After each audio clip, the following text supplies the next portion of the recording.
শুরুতেই যে খবরের দিকে নজর রাখবো, বিধানসভায় প্রস্তাব পেশ হতেই উত্তেজনা। বাংলা বলায় ভিন রাজ্যে পরিযায়ী হেনস্থা প্রতিবাদে বিধানসভার প্রস্তাব পেশ সরকারের এবং তারপরেই রীতিমতো উত্তেজনার সৃষ্টি হয় এবং যে পরিস্থিতির সৃষ্টি হয় সেই সময়ের ছবি আপনাদের সামনে তুলে ধরছি। যে বিধানসভায় প্রস্তাব পেশ হতেই উত্তেজনা। সরাসরি চলে যাব, আবির ঘোষাল রয়েছে আমার সঙ্গে, আবিরের থেকে আপডেট নেব ঠিক কি হয়েছিল বিধানসভায় সেই সময় প্রস্তাব পেশের পরেই।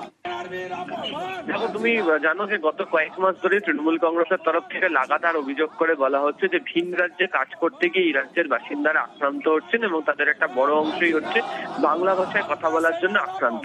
এমনকি বেশ কয়েকজনকে বাংলাদেশে পাঠিয়ে দেওয়ার ঘটনা ঘটেছিল, পরবর্তী সময় তাদেরকে ফিরিয়ে নিয়ে আসা হয় এবং সেই প্রক্রিয়াও শুরু হয়ে যায়। এক্ষেত্রে দাঁড়িয়ে কেন্দ্রীয় সরকারের যে ধরনের ভূমিকা পালন করা দরকার সেই ধরনের ভূমিকা তারা পালন করছেন না এবং কেন বাংলার মধ্যে একটি ভাষা, সেই ভাষাতে কথা বললে কেন এই ধরনের পরিস্থিতির শিকার হতে হবে সেই প্রসঙ্গের কথা উত্থাপিত হয়। তো সেই প্রসঙ্গে রেজ ধরে বিধানসভাতে প্রস্তাব পেশ করায়। বিধানসভা রুলের 169 ধারা অনুযায়ী এদিনকে রাজ্যের পরিষদীয় মন্ত্রী শোভনদেব চট্টোপাধ্যায় তিনি প্রস্তাব পেশ করেন।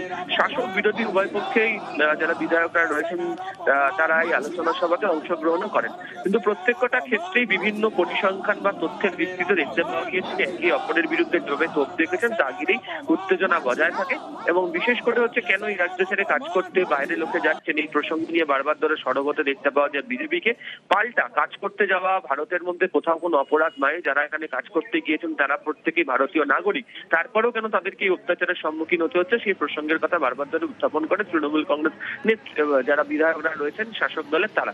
ফলে সব মিলিয়ে একে অপরের বিরুদ্ধে যে ধরনের তথ্য বা যে ধরনের বিষয়কে সামনে রেখেছেন তার প্রেক্ষিতেই উত্তেজনা বিভিন্ন সময় লক্ষ্য করতে পারা গিয়েছে বিভিন্ন বক্তব্যের প্রেক্ষিতে। আবির সঙ্গে থাকো। একদিকে প্রস্তাব পেশের সময় উত্তেজনা, অন্যদিকে সময় বরাদ্দ নিয়েও কথা কাটাকাটি, স্পিকার এবং বিরোধী দলনেতার কথা কাটাকাটি। কি কারণে এই কথা কাটাকাটি, সময় বরাদ্দ নিয়ে কি মন্তব্য শুভেন্দু অধিকারীর জানবো। আমার সঙ্গে আবির রয়েছে। আবির, দেখো, ব্রাত্য বসু তিনি যখন বক্তব্য রাখছিলেন তার জন্য সময় ধার্য করা ছিল হচ্ছে 11 মিনিট।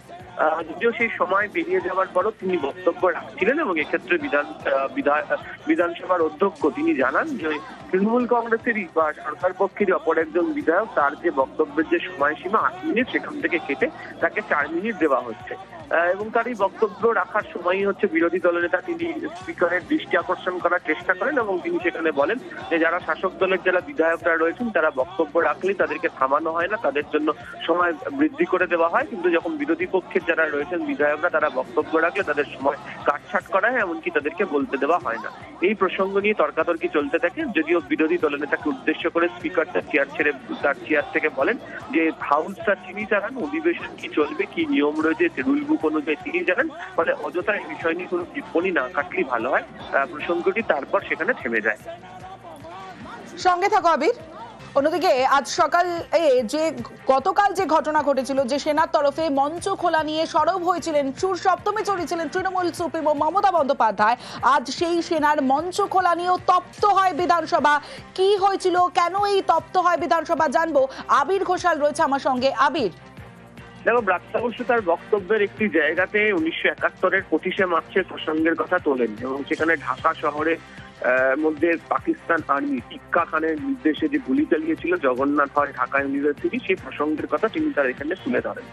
বিরোধী দলের বক্তব্য হচ্ছে আসলে এই বক্তব্য রেখে ভারতীয় সেনাকে অপমান করা হচ্ছে, যদিও ব্রাত্য বসু তিনি বলেন যে তিনি কোথাও ভারতীয় সেনাকে অপমান করছেন না, তিনিও ভারতীয় সেনার পক্ষেই কথা বলছেন, ভারতীয় সেনার সাথেই তারা রয়েছেন। তো এই প্রসঙ্গকে ঘিরেই একটা উত্তেজনার পরিবেশ তৈরি হয়। বিরোধী দলের তরফ থেকে তারা চেয়ার ছেড়ে উঠে দাঁড়ান, বিরোধী দলের নির্দেশে তারা বিক্ষোভ প্রদর্শন করতে শুরু করেন, ভারতীয় সেনার নামে তারা জয়ধ্বনি দিতে শুরু করেন। যদিও স্পিকার বলেন যেহেতু আলোচনা চলছে বিজেপির তরফ থেকেও বক্তব্য রাখার অধিকার রয়েছে, ক্ষেত্রে দাঁড়িয়ে তারা যেন এই ধরনের পরিবেশ তৈরি করে যেন অধিবেশনকে যেন বানচাল না করেন, এমন কোনো পরিস্থিতি যেন তৈরি না করেন। এই তর্কাতর্কি বা উত্তেজনার পরিবেশ বৃদ্ধি পাওয়ার পর দেখতে পাওয়া যায় যে চেয়ার ছেড়ে উঠে দাঁড়িয়ে পড়েন বিধানসভার অধ্যক্ষ। যখনই বিধানসভার অভ্যন্তরে বিধানসভার অধ্যক্ষ তিনি যদি চেয়ার ছেড়ে উঠে দাঁড়ান অন দ্য লেগ হলে তাহলে নিয়ম অনুযায়ী প্রত্যেকটা বসে পড়তে হয়। এটি এদিনকে বিরোধী দল সেই আচরণটি করেনি, অর্থাৎ সংসদীয় রীতি মানেনি বলে অভিযোগ করেন হচ্ছে অধ্যক্ষ এবং তাকে বলতেও শুনতে পাওয়া যায় যে তিনি যদি বিধায়করা যদি তার কথা না শোনেন তাহলে তিনি মার্শাল দিয়ে বার করে দেবেন। পরবর্তী সময় সেই উত্তেজনা আরো অনেকটা বেশি বৃদ্ধি পায় এবং শেষমেশ ওয়াকআউট করে বিজেপি শিবির এবং একদিনের জন্য অর্থাৎ আজকের অধিবেশনের বাকি সময়টুকুনি রাজনীতির জন্য সাসপেন্ড করা হয় বিরোধী দলনেতাকে। বেশ, সামরিক বাহিনীকে ইন্ডিয়ান আর্মিকে অপমান করে তাদের গায়ে রাজনীতির ছোঁয়া লাগান। বাংলাদেশে সামরিক অভ্যুত্থানের সঙ্গে ইন্ডিয়ান আর্মির তুলনা করেন। গতকাল অবৈধ ছামড়া ভাঙা নিয়ে ভারতীয় সেনার অপমান মানছি না, মানব না। ইন্ডিয়ান আর্মির সম্পর্কে উনার বক্তব্য বিবরণী থেকে বাদ দেওয়ার দাবি করেছিলাম। অরূপ বিশ্বাসের নির্দেশে এই স্পিকার বিমান ব্যানার্জি অফিসিয়াল প্রস্তাব না এনে তার চেয়ার থেকে তিনি বিরোধী দলনেতাকে সাসপেন্ড করেন। 1971 সালে 25শে মার্চের ঘটনার যদি পাকিস্তান সেনাবাহিনীকে আমি যদি নিন্দা করে থাকি, আমি বেশ করেছি, আবার করব। পাকিস্তানি সেনাবাহিনী সেদিন যেটা চালিয়েছিল একটা বর্বর অমানসিক ঘটনা। নিরীহ অস্ত্রহীন নিরস্ত্র বাঙালিকে প্রথমে জগন্নাথ হল, ঢাকা ইউনিভার্সিটি, তারপর ঢাকার বিভিন্ন বাড়িতে ঢুকে গুলি করে। যা সত্য তা সত্য। 71 সালের 25শে মার্চের পর সেই দিনটা থেকে স্বাধীন বাংলাদেশের দাবি আরো জোরালো, আরো পাকাপোক্ত হয়েছে। পাকিস্তান সেনাবাহিনীর সঙ্গে উনি ভারতীয় সেনাবাহিনীকে একাকার করে দিতে চান, তাহলে উনি হয়তো ডোনাল্ড ট্রাম্প। সেনার মঞ্চ ভাঙা নিয়ে আজ তপ্ত হয় বিধানসভা। আর গতকাল সেনা যখন মঞ্চ ভাঙে, সেই মঞ্চে চলে যান তৃণমূল সুপ্রিমো মমতা বন্দ্যোপাধ্যায়। বিজেপি তাদের রাজনৈতিক স্বার্থে সেনাকে ব্যবহার করছে। সেনাকে দিয়ে তৃণমূলের ভাষা প্রতিবাদের মঞ্চ ভাঙিয়েছে বিজেপি। গতকাল মেয়ো রোডে দাঁড়িয়ে বিস্ফোরক অভিযোগ করেন মমতা বন্দ্যোপাধ্যায়। আমার আর্মির বিরুদ্ধে কোনো ক্ষোভ নেই, তার কারণ we are proud of our army.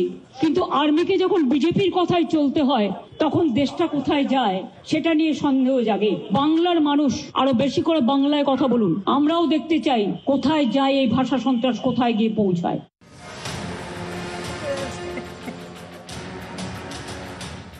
ভিন রাজ্যে আক্রান্ত বাঙালি, আক্রান্ত বাংলা ভাষা, এই অভিযোগে সরব তৃণমূল। মেয়ো রোডে তৈরি করে প্রতিবাদ মঞ্চ। প্রথম অনুষ্ঠান হয় 2রা অগাস্ট। তারপর থেকে প্রতি শনি এবং রবিবার এই মঞ্চে তৃণমূলের কোনো না কোনো সংগঠন প্রতিবাদ সভা করছে।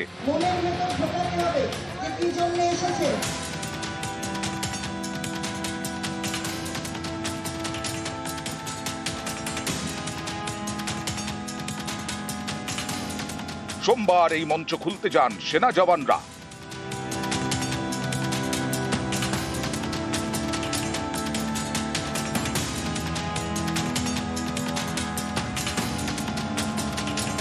মঞ্চ পুরোপুরি খোলার আগেই সেখানে পৌঁছে যান Mamata Bandyopadhyay.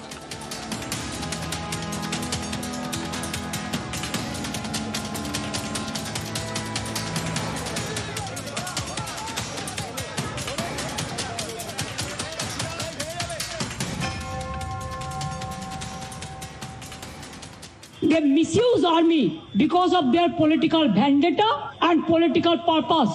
Though I am not blaming the army because we are proud of them. They used to work for the country. সব এজেন্সিকে গভর্নমেন্টের ললিপপ করে দিয়েছে। আর্মিকেও যদি মিসইউজ করে এইভাবে, তাহলে নিরপেক্ষতা কোথায় থাকবে? সংবিধান কোথায় থাকবে? ইলেকশন আসলেই তার 6-7 মাস আগে বদনাম করবার জন্য এজেন্সি পাঠিয়ে দেয়। এরা একটাই পক্ষ, স্বৈরাচারী পক্ষ, বিজেপি পক্ষ। पीछा में क्या है? छुपा रुस्तम बीजेपी पार्टी है। It is unethical, unconstitutional, undemocratic and misuse of BJP power.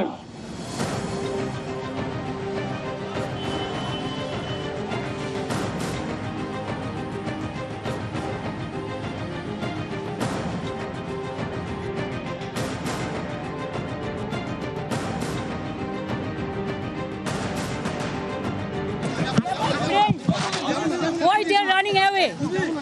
প্রয়োজনে আমাদের বলতো, পুলিশ ফোর্সকে বলতো, দরকার হলে পুলিশ ফোর্স আমাদের পার্টির সাথে কথা বলে আমাদের প্যান্ডেল খুলে দিতে পারতো, আমরাই খুলে দিতাম। আমি যখন এখানে আসছিলাম, প্রায় 200-র মতো আর্মি তারা আমাকে দেখে ছুটে পালাচ্ছিল। আমি বললাম, why you are running away? You are my friend. এটা আপনাদের দোষ নয়, আপনারা বিজেপির কথায় করেছেন, দিল্লির ডিফেন্স মিনিস্টারের কথায় করেছেন।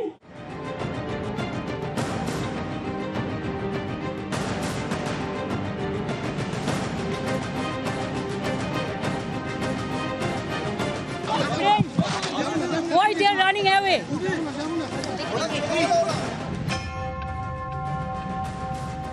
30th August and 31st August, हम 20,000 rupees जमा भी किया. देखो, you should have asked us give more money. You should have asked us give more money. Only Saturday and Sunday we used to do it. আমরা শনি রবিবার করি, আমরা টাকাও দিয়েছি, যে প্রোগ্রাম হয়েছে তার জন্য সিকিউরিটি মানি দিয়েছি. আমরা কিন্তু ওদের কাছে সিকিউরিটি মানি নিই না.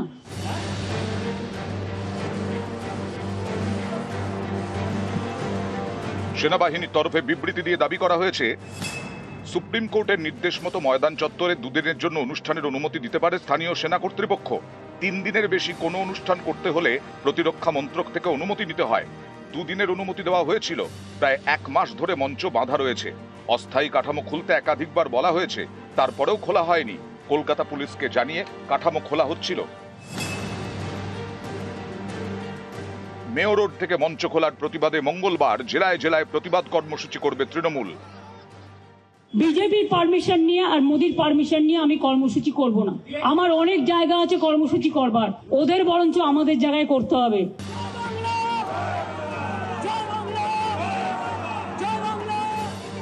নিউজ 18 বাংলা।